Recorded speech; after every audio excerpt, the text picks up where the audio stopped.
안녕하세요. 슬기로운 어른 TV입니다. 시니어분들의 가장 큰 걱정 중에 하나가 바로 병원비라고 합니다. 나이가 들게 되면 자주 아프게 되고 혹여나 큰 병에 걸리면 어떡하나 라는 걱정을 가장 많이 하시게 되시는데요. 정부에서는 개인의 소득 수준에 따라서 상한선을 두고 병원비를 납부하시면 초과된 금액에 대해서 환급해드리는 정책을 운영하고 있습니다. 바로 본인 부담 상한제라는 제도인데요. 오늘 영상에서는 이 제도에 대해서 쉽고 자세하게 알아보도록 하겠습니다. 영상 끝까지 시청해주세요. 본인 부담 상한제는 건강보험 가입자가 1년 동안 부담한 의료비 중 개인별 상한액을 초과했을 경우 그 초과 금액을 국민건강보험공단이 부담하는 제도입니다. 예를 들어 쉽게 설명드려 보면 어떤 분이 한 해 동안 병원 치료를 받으면서 건강보험이 적용되는 의료비를 500만 원 부담했다고 가정해 보겠습니다. 그런데 이분의 본인 부담 상한액이 200만 원이라면 실제로 본인이 부담하는 금액도 200만 원까지고 나머지 300만 원은 국민건강보험공단이 부담하게 됩니다. 이 제도는 과도한 의료비로 인해 가계부담이 커지는 것을 막기 위해서 운영하고 있습니다. 본인 부담 상한제는 크게 두 가지 방식으로 적용됩니다. 사전급여와 사후 환급인데요. 사전급여는 같은 병원에서 발생한 본인 부담금이 연간 최고 상한액을 초과하는 경우 환자는 최고 상한액까지만 납부하고 그 초과 금액은 병원이 국민건강보험공단에 청구하는 방식입니다. 다만 요양병원은 현재 사전급여 적용 대상에서 제외되고 있습니다. 사후 환급은 여러 병원이나 약국을 이용하면서 1년 동안 납부한 본인 부담금 총액이 개인별 상한액을 넘게 되면 그 초과 금액을 환자에게 직접 지급하는 방식입니다. 본인 부담 상한액 금액을 살펴보겠습니다. 상한액은 건강보험료를 기준으로 소득 수준에 따라 다르게 정해집니다. 2026년도 기준으로 소득 분위와 상한액을 표로 정리했는데요. 1분위부터 10분위까지 총 7개의 구간으로 나뉘어져 있습니다.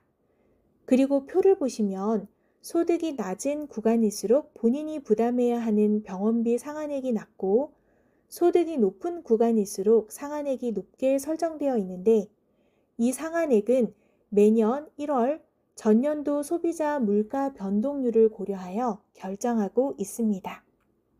다음으로 본인 부담 상한제에 포함되는 병원비 항목과 제외되는 항목을 살펴보겠습니다. 본인 부담 상한제는 모든 병원비가 적용되는 것이 아니라 건강보험이 적용되는 본인 일부 부담금만 해당됩니다. 적용되는 비용 항목은 건강보험 적용 진료비, 입원 치료비, 외래 진료비, 처방 약값입니다. 그리고 제외되는 비용 항목은 비급여 진료비, 선별급여 일부 항목, 전액 본인 부담 진료, 임플란트 등 일부 항목, 상급 병실료, 일부 추나요법 비용 등입니다. 또한 국가나 지자체에서 이미 지원받은 의료비도 계산해서 제외될 수 있습니다. 그래서 병원비가 많이 나왔더라도 비급여 치료가 많다면 환급액이 생각보다 적을 수 있습니다. 그리고 본인 부담 상한제는 한 번의 치료만 적용되는 것이 아니라 1년 동안 발생한 의료비를 모두 합산합니다. 그래서 병원을 여러 번 이용했더라도 1년 총액이 상한액을 넘으면 환급 대상이 될 수 있습니다. 환급은 언제 받을 수 있을까요? 본인 부담 상한제 환급은 보통 다음 해에 이루어집니다. 국민건강보험공단이 한 해 동안의 의료비를 정산한 뒤 다음 해 8월에서 9월 사이에 환급 안내문을 발송합니다. 예를 들어 2026년에 발생한 의료비라면 2027년 8월 또는 9월에 환급 절차가 진행되는 방식입니다. 환급은 신청해야 할까요? 환급 대상이 확인되면 국민건강보험공단에서 지급 안내문과 신청서를 보내게 됩니다. 이 경우 계좌 등록이나 지급 신청을 해야 환급금이 지급됩니다. 다만 공단에 사전 지급 동의 계좌를 등록한 경우에는 별도 신청 없이 자동 지급될 수 있습니다. 공단에서 안내문을 받았다면 내용을 꼭 확인해 보시는 것이 좋습니다. 실손보험과의 관계는 어떻게 될까요? 많이 궁금해 하시는 부분입니다. 본인부담 상한제는 건강보험 제도에 따라 계산되는 것이고, 실손보험은 민간 보험 상품의 약관에 따라서 보상 기준이 달라질 수 있습니다. 그래서 실손보험과 본인부담 상한제의 관계는 가입한 보험 상품의 약관에 따라 달라질 수 있기 때문에 이 부분은 건강보험공단과 보험사에 각각 확인해 보시는 것이 가장 정확합니다.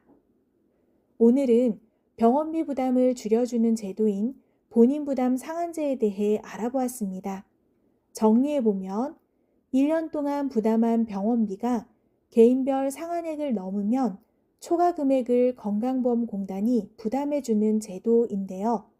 소득 수준에 따라 상한액이 다르고 환급은 보통 다음해 8, 9월에 이루어지며 비급여 의료비는 포함되지 않는다는 점, 이 세 가지는 꼭 기억해 두시면 좋겠습니다.